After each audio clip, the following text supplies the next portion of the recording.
तुम्हा सर्वांना धन्यवाद, आभार. व्यापाऱ्यांना तुम्हाला त्रास झाला 5 दिवस, काय काय मध्ये मध्ये नाटकं करत होते आम्हाला माहिती आहे.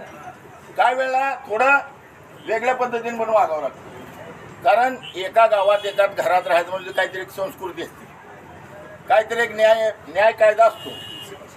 त्याप्रमाणे सर्वांनी इथं एकत्रितपणाने लढा दिला पाहिजे. आता यांनी सूचना केली परिणिती शिंदे, आमच्या हाय गाण्यात परिणिती शिंदे, तुम्ही सांगायची गरज नाही.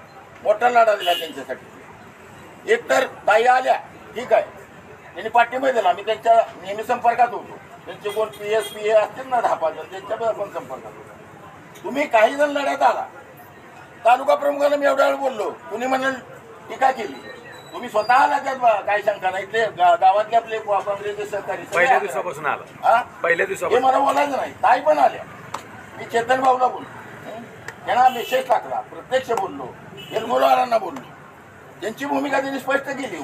त्याबद्दल त्यांचं धन्यवाद. माझं काही टीकात्मक नाही बरं का, देताना सुद्धा काळजी का, माझं टीकात्मक काय नाही. पण ही धडपडलेली जनता आहे. अंगणवाडीने मतं दिली नाही 63,000, आम्हाला त्याची लाख मतं करायची.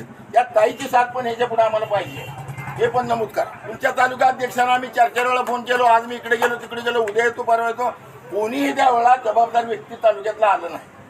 ही बाब सुद्धा आपण, तुम्ही शहराध्यक्ष तुम्ही सुद्धा संपर्क साधला असेल.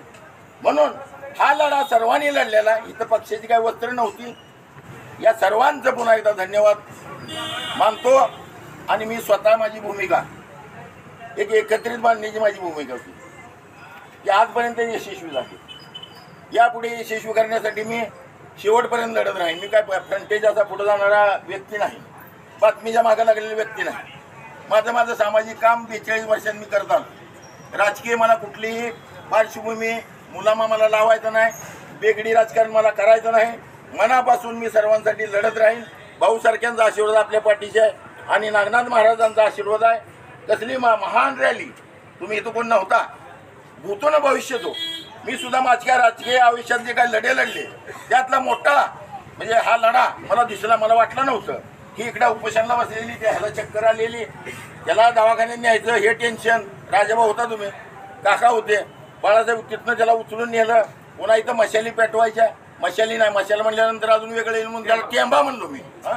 मशाला असताना त्याला सुद्धा राजकीय मुलामा लागून म्हणून टेंबा म्हणलं. टेंबा ठेवला तर आपण टेंबा दाखव, मशाल म्हणण्याच्या ऐवजी आम्ही म्हणलं टेंबा. म्हणून त्या ग्रुपवर सुद्धा दादा किती ग्रुप ठेवायचा, काय ठेवायचा, काय द्यायचं त्याला तारतम्य नसतं.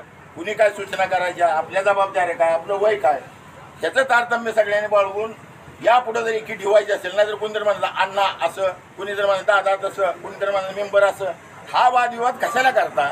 आपलं उद्दिष्ट, आपलं ध्येय काय, काय ध्येय की ह्या अन्यायाविरुद्ध लढायचं आहे. ही जी आपली काही दुश्मनी नाही. मी एवढं आव्हान केलं होतं. काय आव्हान केलं होतं, तुम्ही या तिथं, आज सुद्धा या, तुम्ही सांगा. आता ह्या लढा तर लांब गेलेला आहे, तुम्ही सांगा, मी तुमचं पाय धरतो. एवढा प्रचंड माझ्या 62 माझ्या तुमच्या वयात किती अंतर आहे, पण लोटांगण घालतो या मोहोळ शहरामध्ये. हा कमीपणा काय येतो, जनतेचा अन्याय होणारा अन्याय तुम्ही थांबवा. मी लोटांगण घालतो, आमच्यासारख्या लोटांगण घालायला तर कशाही घालतो, आमचा कमी पण नाही. पण तमाम जनतेसाठी काही करण्याची आमची इच्छा आहे.